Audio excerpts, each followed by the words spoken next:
আরে বেডি কারে দেখাইতে বাইরে গেলি? কি বাইজিদ বুস্তামিরে দেখাইতা?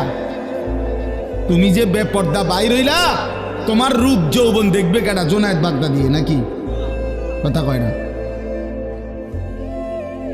তো? যেই পুরুষগুলো দেখবে রাস্তায়, যেই ছেলেগুলো তোমারে দেখা,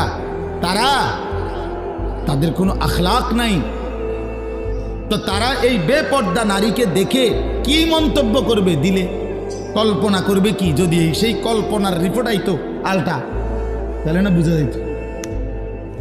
বুঝেন নাই কথাটা? একজন বেহায়া মেয়ে, বেহায়া নারী যখন বেপর্দা যায়, তো মনে করেন 30 জন পুরুষ তারে এখান থেকে দেবিদ্বার শহর মানে উপজেলা পর্যন্ত যাইতে গিয়ে তারে দেখছে, ধরেন এই 30 বেড়া এই বেডিরে লিয়ে কি ভাবছে, এটার যদি একটা রিপোর্ট আইতো, রুগীর মতো আলটা রিপোর্ট, বুঝছেন না আপনার কথাটা? ইসিজি রিপোর্ট যদি আইতো, তাইলে না বুঝতো এই অসভ্য নারী যে তারে নিয়ে রাস্তার পুরুষ কত নিকৃষ্ট জঘন্য কল্পনা করে।